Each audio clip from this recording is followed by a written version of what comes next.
Oh,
welcome to Vikings Happy Hour, where we mix our favorite beverage and talk of your Minnesota Vikings.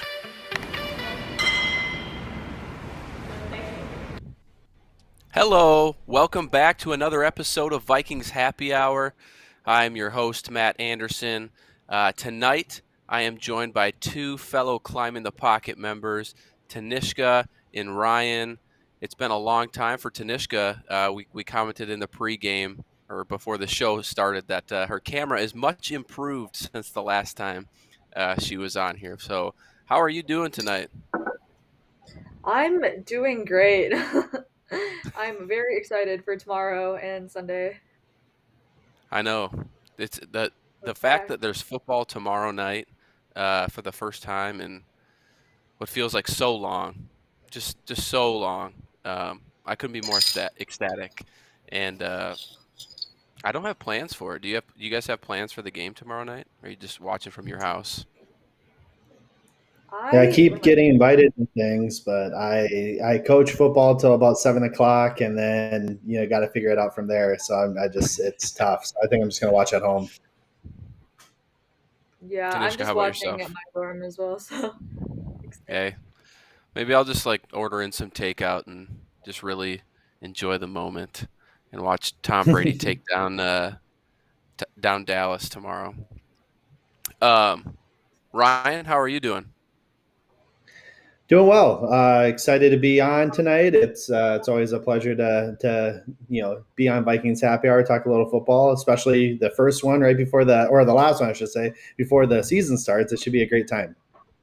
Yeah, I mean, we've had tons and tons of news, I think, in just the last week. We got the depth chart last week.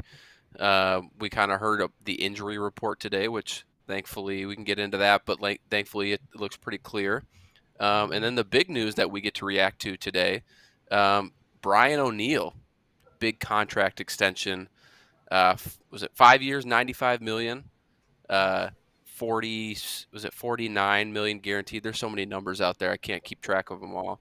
Just an absurd number for a right tackle that, after all the years of Rick Spielman drafting offensive linemen, he finally hit on one. So Tanishka, what are your takeaways from the Brian O'Neill contract extension?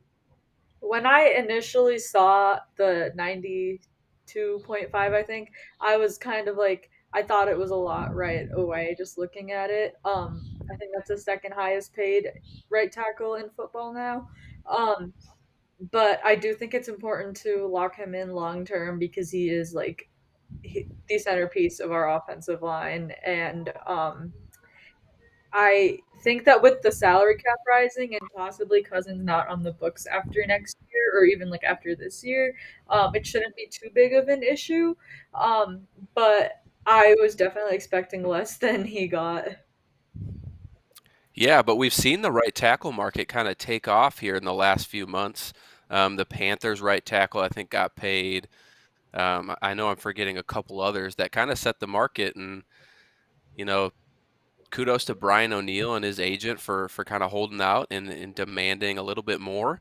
And it looks like it's going to pay off. And yeah, to your point, if Kirk Cousins is off the book, you know what, we kind of eat that dollar amount a little bit easier. Ryan, what about you? What do you think about Brian O'Neill and this massive contract extension? Yeah, I mean, it's really big. I was a little bigger than I thought it was going to be, as well as Tanishka had said. However, I don't think it starts until next year. So it's really like a 6-year, $95 million contract, which, lessens that $18 million hit down to, I think, about 15. So again, not a huge difference there, but I think that when you look at it from that perspective, I think it's a little easier to swallow. Do I think he's a top 2 right tackle in the league? Absolutely not. But that's just how paying football players goes. You quote unquote overpay, and then all of a sudden in 2-3 years he's going to look like a bargain. So I think he's really good. I'm excited to have him. I'm excited the fact that we aren't paying another offensive lineman big bucks right now. We have a nice young offensive line, so to pay one of them and have the other 4 in team control for a couple years relatively cheap. I think that's a big win, and we need quality linemen. So very excited he's here. For the long term. I think Dave said in the comments here till 2026. So I mean, that's a long time from now. So excited for him to be here and set that attitude. I've been a big fan of his for I think since the second year he was here. He just went nuts one I think it was after the Saints playoff win. Like it was, I think Kirk Cousins said something cheesy like he normally does, and Brian O'Neill just went nuts. And I was like, okay, this guy's a monster. I love it. Yeah, good energetic guy in the locker room. He's still young, so to have him through 2026 is pivotal for the future of this franchise, especially when you think about what the future might look like, right? We're going to probably have a rookie quarterback or a young quarterback, whether that's Kellen Mond or we draft somebody in the next couple of years to take over that. And when you look at the whole offensive line, I saw someone tweet it out today. I mean, you're looking at Darisaw 21, Ezra Cleveland 22. The book is still out on Garrett Bradbury, but he might stick around for a second contract here. But then you got Oli Udoh and Wyatt Davis showing some real competition at the right guard spot. If even half of these guys pan out, we could be looking at a good offensive line here in Minnesota for the first time in a long, long time. Absolutely. Keeping that, kind of theme of the offensive line, we can kind of transition this over to what we saw last week with the depth chart release for the first game. Any surprises? I know that Oliudo is getting his first nod at right guard. Ezra's switching over to left guard. So, and it looks like Rashad Hill will kind of man that left tackle spot. But on the offensive side of the ball, we'll stick to that side first. Tanishka, are there any like surprises or takeaways that you had offensively from the depth chart release? I don't think there's a lot of like surprises other than like I guess um it might have been because D.D. Westbrook hasn't really gotten to practice much until the last few weeks. I know he's a full practice today, which was great, but he was under Smith Marset on the depth chart, so that was a bit interesting. But I think that like after like Jefferson and Thielen, like Osborne, Smith, Marset, and Westbrook are all kind of like in the same tier, like a whole step below the first two. So I guess it's not like it doesn't matter a whole lot. But offensively, I don't think there were a lot of surprises because we knew what was sort of gonna happen. Yeah, and like obviously Herndon until he like learns the playbook, I didn't expect him to be number one if he ever does. Yeah, I mean, I know they trust Conklin quite a bit, even though I think there's like some concerns with his hamstring currently, so maybe that opens the door for him to have a little bit bigger role. And considering that we gave the fourth round draft pick for him, I'd kind of want his role to be a little bit more expanded if we can get there. Ryan, your guy D.D. Westbrook is a little bit buried on that depth chart. Any concerns from you? Yeah, I'm allowing you no, to not talk really. I about mean, former OU players. The door is yeah, open. yeah. Go Well, for it. let me first by saying R.I.P. to Drew Samia, official today that he was injury waived today, so the dream is dead with him. I thought maybe he'd stick around on the practice squad. Obviously, I think he was. I was hoping he would just stick there until next year and hopefully get one last chance to at least just make a depth spot. But nope, injury wave. So RIP there. So Dede is, I think, our only Oklahoma player that's left. And yeah, he is buried on the depth chart. He also hasn't played in any real live snaps really since last year. So no preseason games that he took part in, and really only about 2 weeks of practice, of live practice. So I didn't expect them to just give him that spot without really showing anything. So my guess is that, yeah, as Tanishka said, that wide receiver 3 spot is just going to be interchangeable. What are you going to need on that specific play? Do we need to go 4 wide at some point? Who's going to step in? What's going to be needed in that specific situation? Until Dede gets some live game reps, I think he will end up taking that punt return job as well as probably wide receiver 3, just because, again, he's shown in this league that he can create separation and he has that speed that we can take advantage of. But until he gets the live reps, we're not going to see it yet. So quick shout out to Joe. He gave me a shout out in the comments, so I got to shout out back. That Tulane game kind of gave me some worry. I was on the golf course, golfing Hazeltine, and I was following a little bit on my phone, and I was a little nervous that my boys were gonna choke the first game of the year, but we persevered. So Boomer Sooner.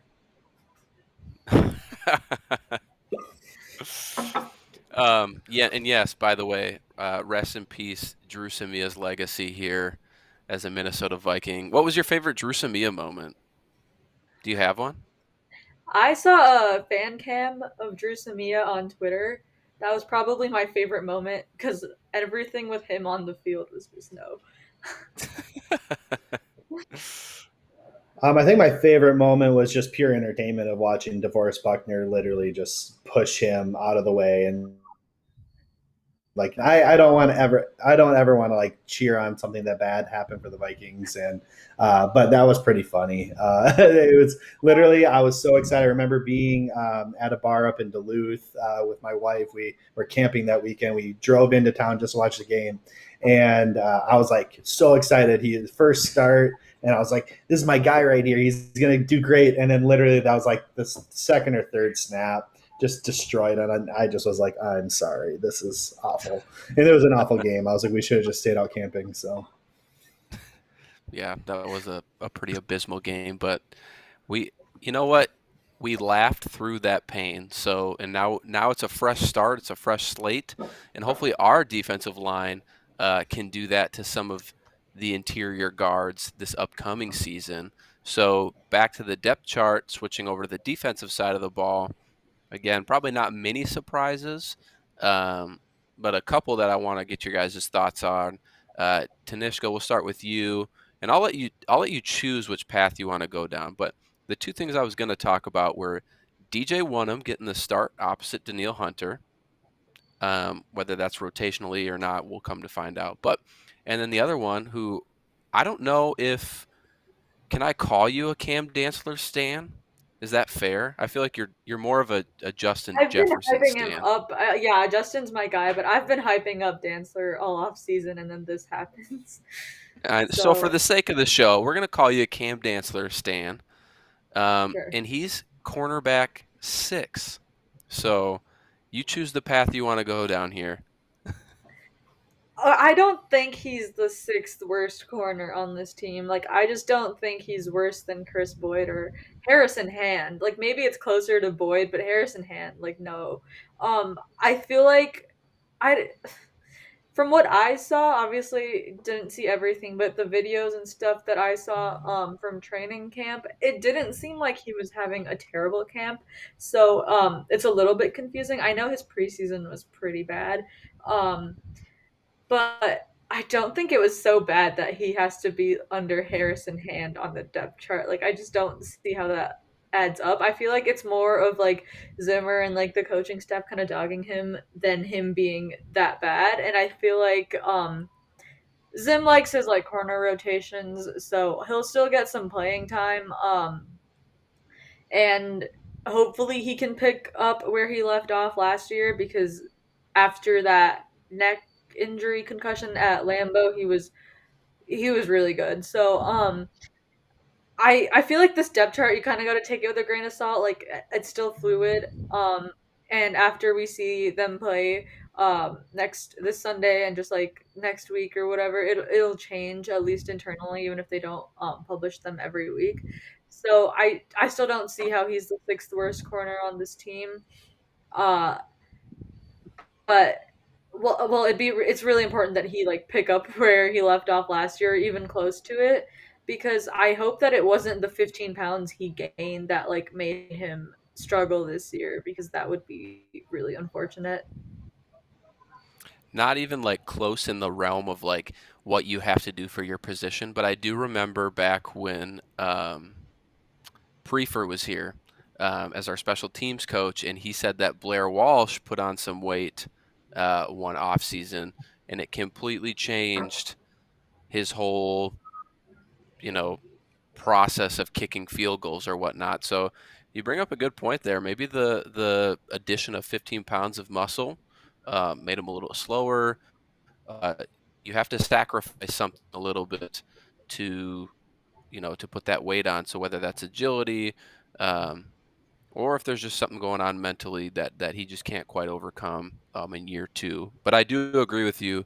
I think that Zim is using this as that old school mentality, like you're in the doghouse and I'll let you out when I want to, knowing well that Dantzler does have the capability to show out in a given week if we need him. Ryan, any other thoughts on Dantzler, or do you want to talk about Wonnum? Yeah, I can do both, I guess. Quick on Dantzler. When we signed Breland, I called that out, I think, on this show way back when, that I thought I didn't think he was going to be CB6, but CB4 for sure. Just given the fact that CB3 is Mackenzie Alexander in the slot, but it's a weird fall from grace. Again, probably looking at more of, like you guys said, probably trying to send a message and motivate him. But at the same time, Chris Boyd did have a hell of a preseason. I mean, he locked down Jerry Jeudy in their first offense, right? Like there's multiple plays where he broke it up in the end zone, and he held his own. So I don't want to take away, obviously Harrison Hand, I'm not sure. He didn't look good in the preseason games either. Dantzler did look bad, and every highlight we did see at training camp of Jefferson and Thielen making big time catches, it was on Dantzler. So, we have that to, I guess, kind of look at, but those are some of the best receivers in the league. But at the same time, if you're going to be CB2, you're going up against some really talented guys, right? So, I'm not sure what caused this, but he did have, maybe it's just the yips or whatever, and hopefully he can find himself. As for Wanham, I think that was a really, I think that's a smart play, honestly. What you have in Weatherly. He's going to be a rotational guy. And he plays that rotational role well. That's what actually got him paid last year with the Panthers, is because he produced well in that kind of that rotational role. Wanham, though, you might as well see what you have in him. I don't think that Weatherly's marginally better than him. Everson Griffin, I think, is going to be used as more of a pass rush specialist. So put in Wanham, see what we got in him, see if we can continue that development, see if he can hang with the big boys, because he flashed last year. He played quite poorly, I think, from a grade standpoint, but he flashed last year. I mean, he had the Rodgers strip sack. He had the couple other, I think he had 2 or 3 sacks total last year. So he's a big guy, lanky guy, needs to get better in the run defense. So I'm excited to see his progression there from last year to this year. But I think you might as well take a chance on him. And if they're marginally close, like between him and Weatherly, it makes sense to go with a young guy and see if he can, take that next step rather than having him only play a few snaps a game, right? So yeah, I like the move. I was really excited about that. You couldn't ask for better people on the defensive line to help somebody like DJ Wanham. Like when you think about the depth we have next to him on that defensive line, plus you could potentially have Barr and Kendricks pushing those A gaps. He could be due for a breakout season. I know today on Twitter I talked about Ezra Cleveland taking the leap, but maybe defensively it's Wanham, right? Mm-hmm, mm-hmm. I could see it because Andre Patterson, it was either today or yesterday, like in his press conference this week, he was talking about how um, Wanham showed more playmaking ability than any other defensive end, obviously other than Hunter. And so like you guys said, with the interior that we have and Hunter being Hunter, Wanham would definitely have easier matchups. So it would be good for him and this defense. Yeah, it'll be strange to. I don't want to. I don't want to jinx us, but it would be strange to actually see a pass rush again. It was so abysmal last year that I, I'm just excited to see any inkling of pressure towards a quarterback, and so hopefully we get that starting this week against the Bengals. I know I saw it in the comments here. Zim touched on it again today in his presser. Um, it's can they avoid major injuries essentially because the depth behind their starters is concerning. I think Ali in the comments here says this team can go 12-5. Can they avoid major injuries though? And I think that's a pretty big concern. I know both of you have been pretty vocal about that. So just want to get your thoughts on Zimmer's press today. And then we can look forward to the Bengals and Vikings matchup. So either one of you can take this one.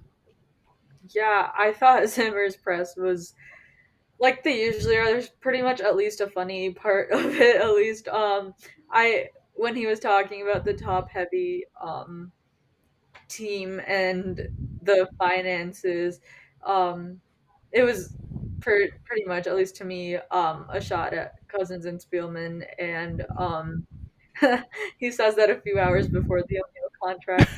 Um, I'm sure he knew, right? Like he had to have right? known. Yeah. Um, so I think Zimmer, he's right, and a lot of people have been saying it on a Vikings Twitter for a few weeks now. That we're pretty top heavy, and like with injuries, it happens. You can't predict it for any team.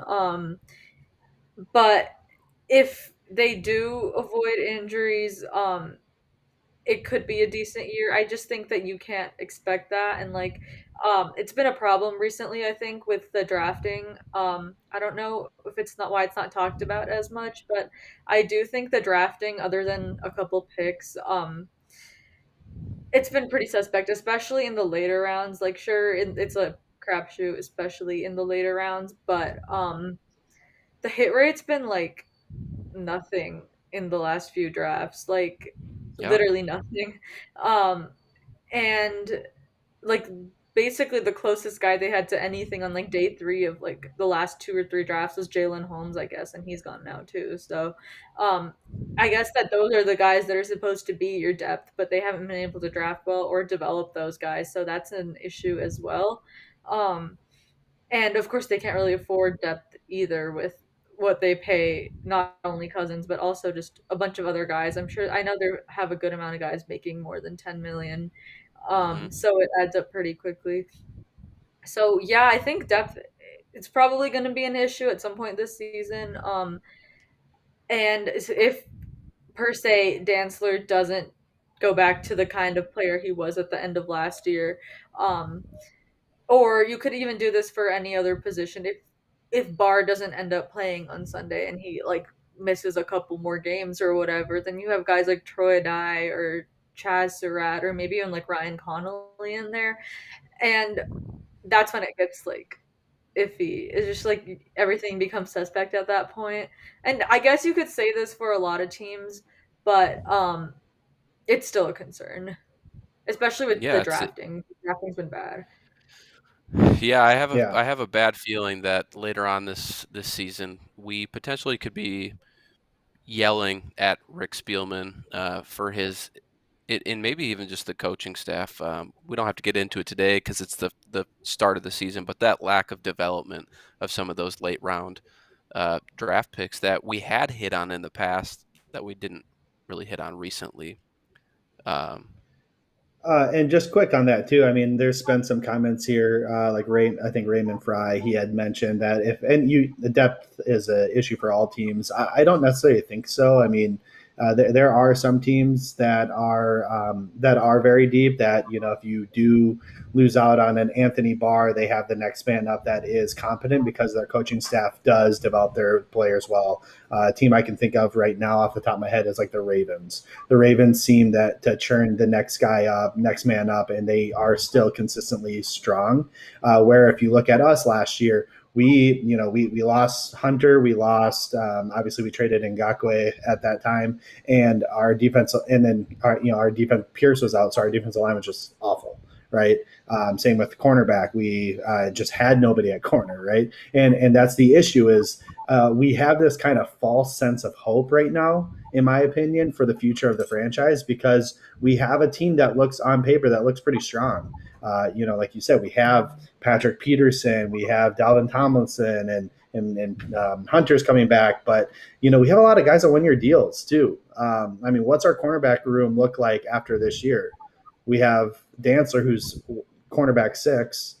I don't think Chris Boyd is on the team next year because I think he was an undrafted free agent or maybe a seventh rounder, so can't remember. But we don't have like anyone on staff here at a cornerback. So what are we going to do to continue to develop the guys that we have that aren't on 1 year deals? And that's the issue, I think. And we got lucky this year because of COVID and the decrease in this in the salary cap.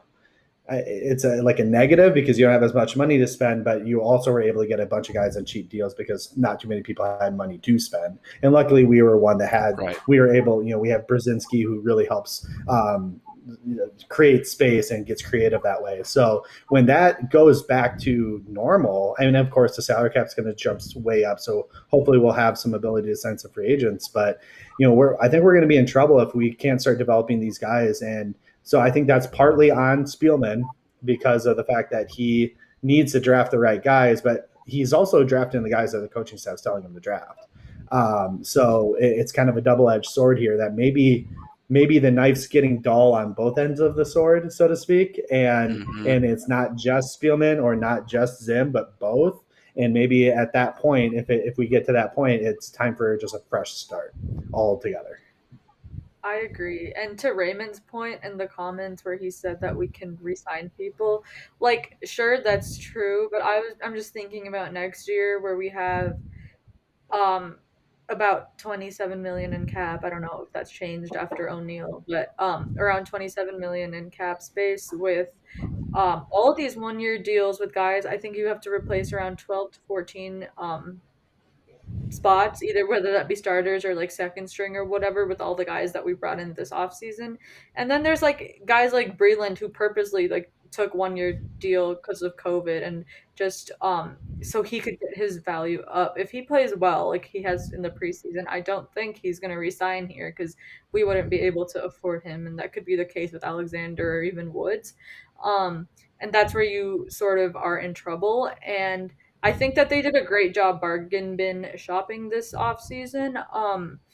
But next year it's harder too because Cousins cap hit goes up 10 million more, so it's 45 Yeah. million next year. Um, and if you can't win a lot with this team, I don't see how you would get a better team than this with Cousins on the books because 35 mil was kind of Extension. Give him an extension. no stop. We can't get it done this year. That we just need to cut bait with all three of those guys. Honestly, we cannot continue to put out these mediocre ass teams. I mean, we built a decent team this year, a bunch of 1 year deals, and we're not going to be able to do that next year because all these guys are going to want more money. There's no way Richardson's signing a deal for $2 million next year. There's no way Breland's signing a deal for $2 million next year. Like all these, Peterson, I think we got him for 9, right? 9 or 10. He, again, that's overpay almost because he probably, I don't know if he's worth that much, but so we have all of these situations, and I know Raymond says restructure Cousins. We don't want to restructure Cousins. We don't need him here any longer than he's already been here. Well, no, I mean, like you can ask him to. You can ask him to. Yeah, that's fair. Like you can ask him to restructure or extend or whatever, and we just shouldn't do that. Right. And why would you want him here after this year if you're not going to, unless you go on a deep playoff run, then you reevaluate. But why would you want him here after this year if you can't go on a deep run? Because this is probably the best team he's had around him. And if he's going to take up more money next year, or if you extend him and he makes around the same amount of this year or 2019, then your peak is literally a divisional round playoff loss. What's the point after that? Yeah, exactly. I don't want to put a shadow over this Vikings season, but it's do or die. They are absolutely all in. To both of your points, a lot of guys on 1 year deals. It's going to be tough to bring them back after this year because they're not going to want to sign cheap 1 year deals again. If you don't make the playoffs this year. Even if you do make the playoffs this year, it's going to be so hard to repeat. And it's going to be tough. So I feel like this season, enjoy it as much as you can, because before we start looking forward too much, I feel like we're going to be due for some pretty bad seasons. And potentially, I hate saying this because we make fun of the Lions so much, but we might be wasting some of Justin Jefferson's prime years. Right. God, we're not doing I know. Yeah, I mean, I'm sorry. And I know that some people in the comments here are probably not too happy with the take in terms of cutting bait with all three. Here's the thing: is I think all of us would agree that we like Mike Zimmer, especially after this offseason and kind of what he's done from a social aspect as well as just I think he's done a good job coaching. It's not that he's a bad coach. It's that I feel like if we're not winning with a team like this, or if we're not winning with the team from 2019 and 2018, how are we going to win now? Those teams are so much better than this one. And what, we got a divisional playoff win and lost by 20 to the Niners after that, right? That's all we've gotten since Cousins has been here. So, and that doesn't necessarily fall on Zimmer, but again, you have to place blame on somebody, and especially if we're getting rid of Spielman, which I probably would say he's, after Cousins, he's probably my next in line to go. That new GM's going to want a new coach anyway, his own coach, right? And there's some really talented coaches out there that were passed up this year, like Dubal and Bieniemy and Brady. Yeah, Brady, and maybe even if Bucks repeat, Leftwich is going to be a hot name. So, and Todd Bowles, if their defense dominates like they did in the Super Bowl. So, like, there's going to be some good coaching candidates out there that we may want to look at. And if we're just going to sit and rinse and repeat with Zimmer, again, I like Zimmer. I don't want him to lose his job, but we need results if he's gonna keep his job, in my opinion. I might have to go ahead. Go ahead. I'll say my comment right after yours. That sounds good. I think so. I remember after the 2017 season, so it was the 2018. During that combine, Zimmer had his like press conference, and he was talking about how, because at this point, the big question was like, who's going to be your QB, and he was like, if I make the wrong decision, I'll probably be fired, and I don't know if it's too soon to say because I feel like at the point in 2018, Kirk was the right choice, but I think the extension was the wrong move because I just don't think the playoffs can be our standard anymore. Like, win a playoff game, get an extension, like, just not what we brought him here for. We brought him here to go deep in the playoffs. Maybe if we'd made the NFC Championship that year and lost again, but like an extension then would have had more merit than winning one playoff game. And same with this year. If we do make the playoffs, if we do beat the Super Bowl favorite in the wild card or whatever, but we lose in the next round, what's the point? Like that shouldn't merit an extension. I don't think like even for Cousins, I would rather just stick it out on a $45 million cap hit next year and just have a really shitty team and get a pretty high draft pick and go get Yep. Quinn Ewers, or Bryce Young or somebody the year after that instead of trying to keep going all in on these like weird 1 year windows that really have no sustainable future for like any part of the team because you're basically buying a good amount of your team, whether that be the defense or players on the offense. And I think that it doesn't have to be like a Miami Dolphins kind of like tear everything down, sell everything kind of rebuild. Because they have a good core. This offensive line is young and has potential to be good. You have Justin Jefferson. I don't know how long running backs are going to last. So maybe you have Dalvin Cook, but that's a pretty replaceable position. You have Irv Smith. Maybe you need a second and third receiver, but offensively, other than quarterback, you have a lot of good pieces there for a rookie quarterback to step in, and you can evaluate him.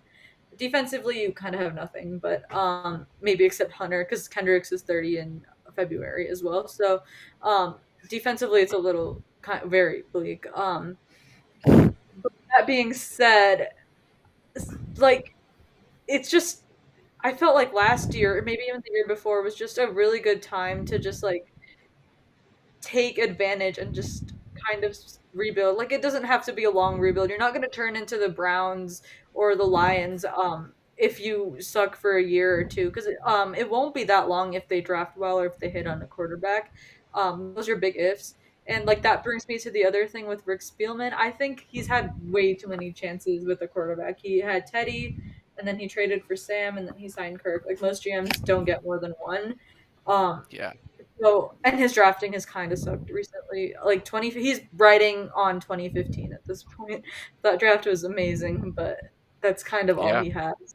So, I feel bad for Zim in a way. I mean, obviously he has his faults as well, but he's kind of like tied to the hip with the other two, so he'll probably be gone soon as well. And I think he kind of knows it too because he's pretty blunt in his press conferences usually. But I feel like this year he's just done. So it's pretty Yeah. funny to look. Yeah. Sculpture Soup, I wanted to get to that comment quick. He asked about score predictions. He's new to Climb in the Pocket viewing. So, Sculpture Soup, if you stick around, we'll get that right before we end the show. And look at our producer, Dave, in there pumping the chat full of optimism. Dave, we appreciate that. As we put behind us, we're done talking about off-season, what we could have done. it's all right now, right? We're 3 days away from the first game of the 2021 season. We're going up against the Bengals. Um, I know I sent you guys some show notes earlier to kind of talk about some matchups. So let's get excited. Let's talk about this first game, which will undoubtedly be an ass whooping, uh, in my opinion. I don't think it's going to be close at all. I think all the stars are aligning for us to just go in there, kick some ass, get a win, and kind of walk out feeling a little bit more confident, because this preseason has left everybody just kind of dreary, uh, kind of dreading the worst case scenario. But there is a ton of reasons to be optimistic about this season. We have some of the best receivers, one of the best talented units around Kirk Cousins since he's been here. Whether or not they're on one-year deals, the defensive line and the defense itself is stacked. Um, and so let's dive into that. Let's start first. Ryan, you go. Uh, we got the news that Trey Waynes is not going to get a revenge game against the Minnesota Right. Vikings, and he might go down as one of the biggest busts from a free agency perspective, saying he has yet to play a snap for the Bengals. But that leaves the DBs, aside from Jesse Bates, who was PFF's #1 ranked safety a year ago. That leaves the DBs for the Bengals going up against Justin Jefferson and Adam Thielen. Yeah, I mean, obviously that should be a matchup that we look at and say that should be a plus for us, right? I mean, they have, I think, Awuzie and Eli Apple starting, and then Mike Hilton, who's actually a really good slot corner in the slot there. So I think that will allow us to take advantage of some of these matchups, right? I mean, Thielen and Jefferson are some of the best route runners in the league. Great at catching the ball through contact, and definitely should be able to expose that. So I definitely am excited for that matchup alone. And then if you flip it, though, they have a really, really good receiving core, right? T. Higgins was very strong as a rookie. Tyler Boyd is consistent as can be. And then obviously Jamar Chase hasn't shown much in the preseason outside of a lot of drops. But again, he was in number 5th pick this year for a reason. He's going to be a very good receiver still in this league, I believe. And so we're going to really test these 1-year corners that we have, all 3 of them, and see how we can match up against Joe Burrow, Joe Mixon, and those receivers. I think their offense is going to be pretty strong. So I'm not going to sit here and say it's going to be a blowout by any means, but I definitely think that we do win this game. And hopefully without giving me a heart attack. So quick to address Raymond's, he said that every Viking show he's seen has basically, we've already written off this season. I think this is actually our 1-year window where we have an opportunity. So I'm not writing this season off by any means. I think we have an opportunity this season. I'm saying if we don't win this season, if we don't go deep this season and give people the reason to want to re-sign here and give Zim another shot, that's where I have the, I guess, kind of pessimism, is that if we don't produce this season, I think we're going to blow it up. So to just quick comment on that, because I saw that note, and I don't want him thinking we're a bunch of negative Nancys over here just trying to dog the Vikings. We love the team. We think they're going to do well this year. We're excited about them this year. We're going to cheer for him every game, of course. And I think we do well. We just have to stay healthy. Tanishka, are you excited to see Justin Jefferson again? Yes, I'm also very excited that he's completely off the injury report. So don't have to worry about that anymore. I think offensively, it's gonna be fun.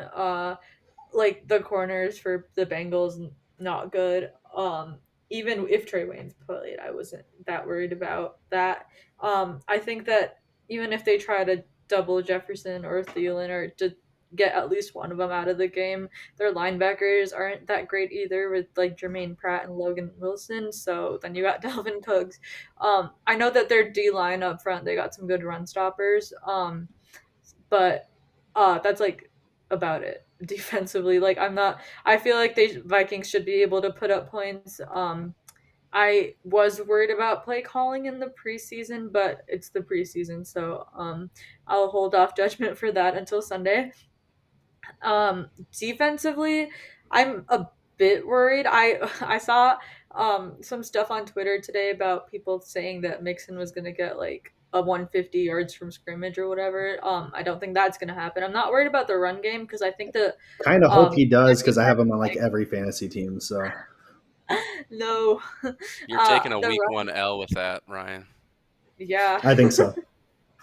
The run defense is probably the strength of this defense, at least as of what we know right now. So I don't think that should be an issue. I'm very excited to see Danielle Hunter against Riley Reef. Um, and I think our defensive line is going to give Burrow a lot of fits. I noticed that the second round guard tackle that they drafted, Jackson Carmen, he's not even starting for them this year because he showed up out of shape to training camp or whatever. So their guards right now are Quinton Spain and Xavier Suafilo. So I think we win that matchup on the interior pretty easily, or that we should. Um, and if Barr is good to go, then the front seven should have a day. Secondary wise, it's I think that they have three really good receivers. If Jamar Chase can get hit once, he'll probably wake up and like remember how to play football. I think he's just scared to get hit at this point, which is why he's kind of rusty. And Higgins and Boyd are both really good. So it should be an interesting matchup for our corners because I'm still a little bit worried about the secondary. Especially Peterson. I'm excited to see him because I know that a lot of people are expecting a bounce back year from him. I'm still not sold that that's going to happen. I think I just have to see it. So that's probably the biggest thing I'm watching for on defense this week, question wise, like corners, Peterson, Dantzler, even Woods, I guess, because Woods is also expected to bounce back this year. So there's a lot of questions with the secondary right now. So I'm also kind of just excited to see how they all gel because I think it's 10 new starters considering what we had last year by like mid-season ish or whatever. It's just Harrison Smith. So I'm excited. I Right. think there's a lot of questions, but I feel like since I don't want to say that it's just the Bengals because whenever I say or think that we end up losing, but I think that that's like a good enough matchup where you can try things out and see what works and what doesn't. So it should be a fun game. I think we win, but I also think that it's a little bit closer than it should be. You Yeah. you Yeah, I mentioned agree. the Riley Reef Daniil Hunter matchup. I think that's definitely one that I'm intrigued by as well. Daniil Hunter's first game coming back from injury. Riley Reef now switching back to the right side after playing left tackle for so long over here. Granted, he did play right tackle in Detroit before he came here. The matchup that I'm looking at the most, though, um, is Trey Hendrickson versus Rashad Hill. The Vikings, I mean, we had Doogie on the show back in March. He told us the Vikings were interested in Trey Hendrickson, um, as well as, some other defensive ends. And I think they even made an offer. But we don't have Christian Darrisaw out there. Granted, he is practicing, we heard today, but um, that's a matchup that could be exploited. It's Cousins' left side or blind side, um, so it's going to be really important for Ezra Cleveland to have a solid game to kind of help Rashad Hill out. I'm not too concerned with their defensive tackles. I think one's DJ Reader, the other one. Actually, I think they're pretty good. I mean, I think that whole defensive line is solid. I don't think that they're huge Interesting. names that people are like super excited about. But DJ Reader is one of the better run stuffing nose tackles in the game. I'm gonna butcher his name, but Ogunjobi, I think is how you say it. He came from Yeah. Cleveland, and he's a pretty solid three tech. Like again, he's not going to wreck the game or anything, but I think our center and guards are going to have a game with these guys because I Yeah. think that they're better than they're like they're like what Linval Joseph was when he came to us from New York Giants, or even Dalvin Tomlinson is to us now. Like solid guys that went under the radar nationally, but they're solid players. And then Sam Hubbard and Trey Hendrickson are, they can get after the passer and they're really good run stoppers. So, and then I think they even have a guy that I liked in the draft a lot, Cam Sample from Tulane, who almost just whooped Oklahoma's butt this weekend. And again, I think he's got some juice to him too. I haven't seen him play in preseason or anything, but I think our offensive line is going to have a good test. I don't think that this is the elite test. I mean, they're going to play much harder defensive lines, but it's not going to be a cakewalk this week for them. What I'm watching for the most and what they got their ass whipped on last year a bunch was stunts. And it was every single week they could not handle when a team would do a stunt on them, and it led to so many sacks. So that's probably a big test that I'd like to see, especially on that right side of the line. I think O'Neal will line up well against Hubbard, but when you got him and Reeder, I don't know much about the guy that came over from the Browns that you mentioned, though you said he was a good 3-tech, so I'll take your word on that. Yeah, Yeah. he's solid. So I think, yeah. Go ahead. Oh, I think Reeder's more of a run stuffer, so I feel like he shouldn't be as much of a problem if our run blocking offensive line picks up where they've been the last few years. But I think the Browns, the former Brown, not even gonna try, the former Brown, he's pretty good. I had him as like a kind of watch for before free agency, because he would have been like a cheaper starting quality player to grab. And as for Hendrickson, I'm actually interested to watch him, just like not even just versus us, but like throughout the season, because I was kind of like not completely on board when I heard the rumors back in March that we were like interested in him, because a lot of his like sacks and pressures and stuff came off of what Cam Jordan did, and a lot of people weren't 100% sold on what he did. It was a lot of cleanup stuff as well. I think it was Are just you like calling him Ray Edwards 2.0? No, I'm just giving you shit. No, I think the pressure rate just like it didn't match up with the sacks. So I'm interested to see how that works out this year. I feel like the Bengals, just in general, I really don't know what they were thinking when they let William Jackson and Carl Lawson go for two worst players with Awuzie and Hendrickson. But and it's also like on the other side, I just remembered with Awuzie, I know it doesn't matter much anymore, but he did have his worst game of last season against the Vikings, against Jefferson and Thielen. I think he had like a PFF grade of 38, and he allowed like a 120 plus passer rating. And if he's gonna be their number one guy on Sunday, if our offensive line can hold up long enough, we might just have to air it out, especially if their run defense is decent. And with what Zimmer said, with 3 receiver sets, especially if our tight end room is like this banged up right now with Conklin not 100%, even if that's precautionary, Herndon's still learning the playbook and the other two are just kind of there. I think you would have it's a big drop off, I guess, because we use our tight ends a lot when it comes to run blocking.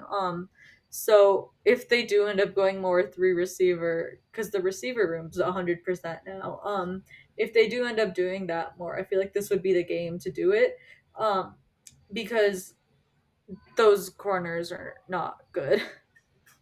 Absolutely. Absolutely. Yeah. And just as a quick, I just went and looked at stats, 13 and a half sacks over the last 3 years as a starter for Cleveland at the 3-tech. So for Ogunjobi. So again, it should be a good test for newly named guard Oliudo and then Ezra Cleveland, depending on which side he ends up lining up on. Should be a good matchup. Again, give us a little confidence going into a couple of these next games where we have JJ Watt coming up and Chandler Jones, and in a couple of weeks we have some really tough defensive lines to go up. Intro to see what we have in this offensive line. Yeah. Before we kind of wrap up this show, any final takeaways or or things you're looking forward to heading into the first game? I guess I'm looking forward to kicking. I'm not sure if I'm like looking forward Are to you it. actually? Yeah, I was like, is Like looking forward I the correct word choice? yeah, I'm just watching out for it, I guess. Because we have our new punter holder now. I guess special teams in general, with like even the return, I'm actually kind of excited because Smith Marset seemed pretty um, good in the return game in the preseason. So I'm excited to see him. Um, I just want to see kicking. I mean, I'm not sure if I'm looking forward to it, but I'm still concerned about it. I know that Miles is a big fan of Amir Smith Marset, and when he was doing some kickoff returns in preseason, he got a little giddy when Smith Marset tried to put a move on somebody and show that speed off. So I'm excited to see that Mhm. as well. Ryan, anything that we didn't cover on your end that you want to talk about before we get to score predictions and closing this thing out? Yeah, I honestly, I just want to, not any player specifically, but just the offense. I want to see how Clint Kubiak can run this offense, play calling wise. That's one of my biggest concerns. I think I have for the team It's a solid is point. we have a completely unknown offensive coordinator. Obviously, he's going to use a lot of his father's principles in concepts in what he does, but it's a brand new, never seen before, offense that he's going to be running, or at least play calling, I should say, that he's going to be running. And what we saw in preseason, obviously, was just a bland kind of, let's just kind of get these guys, through the motions. But if it doesn't significantly improve from that, we had a very poor offensive showing those 3 preseason games. So I'm excited to see that because I think he's better than that. I think he does show a lot of or has a lot of potential, and hopefully we can realize that this season. Yeah, I think that's a solid point to bring up, and I agree with that. It'll be interesting to kind of watch the progression of game number one. I'm sure there'll be some pregame jitters and game jitters for that matter that he's going to have to fight through. So I want to bring Dave out here for the last segment here. I was thinking about this as I want to do this every week. And I know the people like on Fox, they kind of do like the score predictions or whatever, and they keep track of it. Maybe we can keep Winner like gets a a running 6-pack. tally or something like that. Yeah, we can keep like a running tally of predictions, like who's gonna win.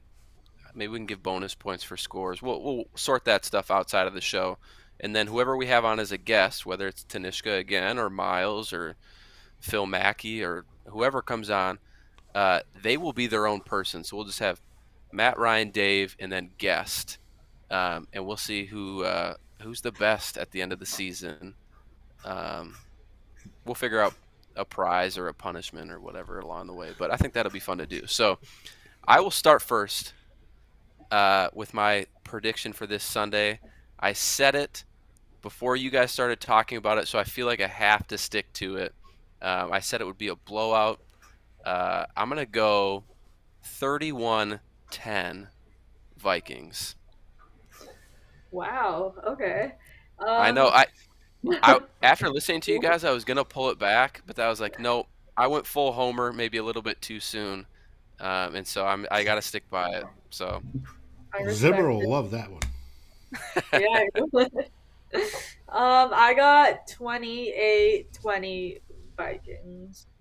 oh, that's too close for Ooh. me, Tanishka. It is too close, but hey, garbage time maybe.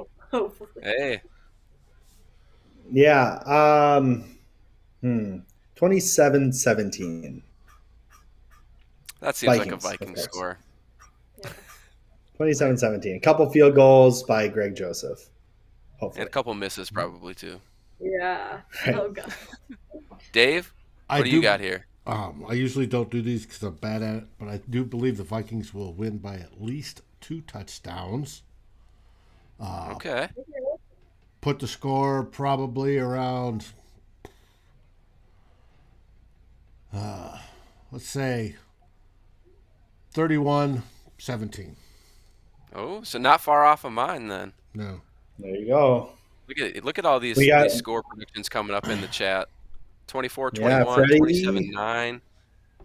Oh, 27-9. Wow. Mike Zimmer would be happier than all get out if that's the score. Yeah, as would many fans. So, yes.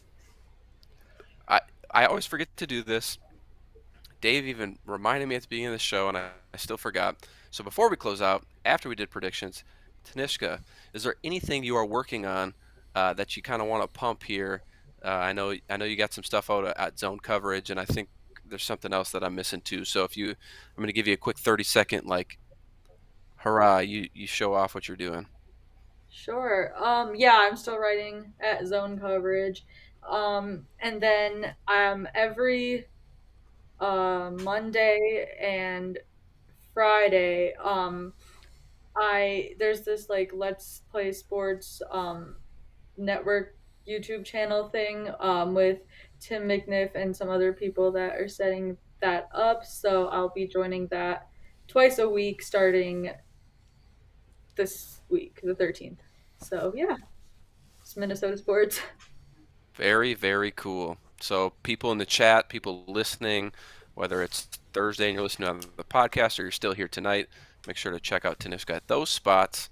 If you're not already, I know we got a new subscriber tonight with Scoldger Soup, but please follow along. It's going to be loaded with coverage here.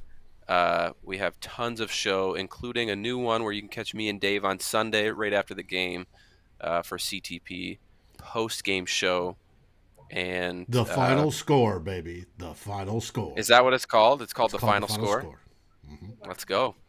We'll go know live. That. Be on it. Hopefully right before the final whistle, no less. Oh, wow. You're really committing to me early, huh? Yes. Hopefully we'll you're be sitting here on the enough computer, speak, game on the TV, watching. I know. It's going to be wild. So, Tanishka, Ryan, thanks for coming on. Dave, thanks for producing. Everybody in chat, you were lighting it up. I loved it. So come back next week for another episode of Vikings Happy Hour. Until then, let's go get a W. Skol Vikes. Skol. And tomorrow night, catch the great Flip Mozzie and Eric Thompson of Daily Norseman for Viking Hot Takes. Skol, everybody.